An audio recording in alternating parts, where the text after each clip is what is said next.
para o saque final, professor Marco Antônio Villa.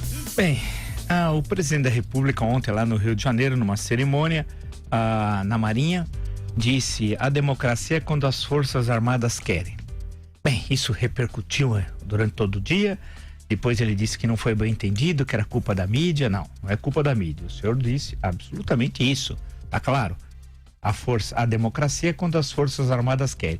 Aí apareceram tradutores de Jair Bolsonaro, que acho que tem várias línguas, o português, o inglês, o francês e o Bolsonaro. E o tradutor era o general Mourão, vice-presidente da República, que esclareceu: não, ele não disse isso. Não, general Mourão, ele disse, que o senhor tentou, claro, corretamente, colocar as coisas em ordem. Assim o fez também o general Augusto Heleno na live de ontem. Mas, general, o senhor também está equivocado, tendo em vista que ele disse. Eu entendo a posição dos senhores, tentando consertar o estrago da fala de improviso. E todas as falas de improviso do presidente, infelizmente, conduzem a sérios problemas. Eu imagino quando for discutir a reforma da Previdência, naquela tensão que o Brasil vai estar, aguardem o segundo trimestre. Esse país vai pegar fogo, segundo trimestre desse ano. Uma fala equivocada sobre idade mínima, coisa, afeta a bolsa. Então, precisa tomar muito cuidado na hora que entrar mesmo a grande discussão política no Brasil e tal. Bem, essa questão se há uma relação entre Forças Armadas e democracia, não há. Claro que não há, né? A República nasceu no Brasil por um golpe militar. Na sexta-feira, 15 de novembro de 1889. Não tinha republicanos no Brasil. Foi um golpe militar feito por Deodoro Fonseca, que não era republicano, vale destacar. E foi dessa forma que foi proclamada a República no Brasil. Os dois primeiros governos, como é conhecimento todo, foram governos militares. Deodoro e Floriano Peixoto, né? Até 1894 foram eleitos, vale destacar, de acordo com o que rezava a Constituição de 1891 nas suas disposições transitórias, de forma indireta. Que a primeira eleição seria assim e a segunda em 1894, e a partir de então, nos vários quadriênios, seriam eleições diretas para os padrões da época, excluindo as mulheres. As mulheres só passam a votar no Brasil na primeira eleição em 1933, mesmo as mulheres, não em casos esporádicos, né? E com a exclusão dos analfabetos, o voto era descoberto, etc, etc. Mas o que interessa, para não perdermos o fio da meada, é que a participação dos militares na política era quase que inexistente, né? Como categoria, como corporação, porque durante o Império, o segundo reinado, especialmente a partir da criação da presidência do Conselho de Ministros, a partir de 1847, a participação dos militares se dava no interior dos partidos políticos, e tinha grosso modo dois partidos, o Partido Liberal e o Partido Conservador.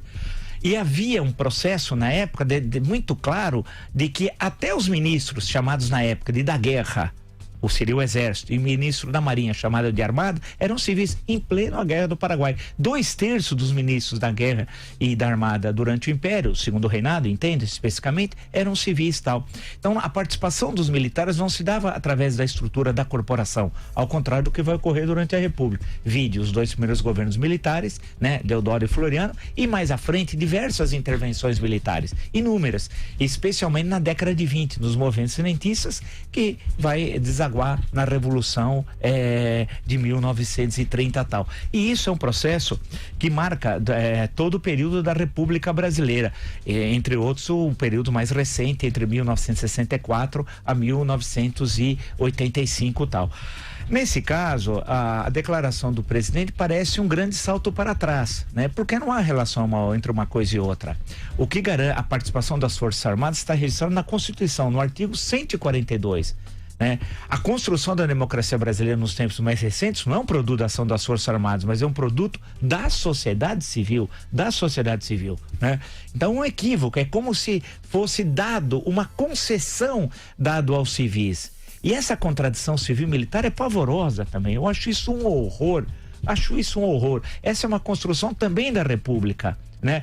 E durante um período que inclusive havia uma desqualificação da participação dos civis na política, né?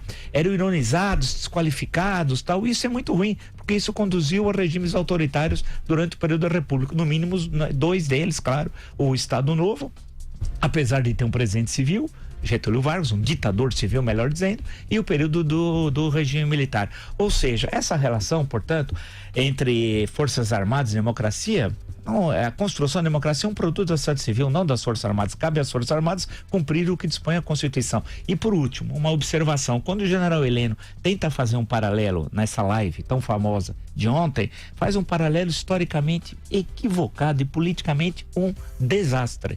Compara como que as Forças Armadas garantem o poder na Venezuela e como as Forças Armadas garantiram o poder do Fidel, como se o Fidel fosse passado. Primeiro é presente, porque a ditadura comunista continua em Cuba. E é o pior exemplo, porque Forças Armadas garantindo duas ditaduras.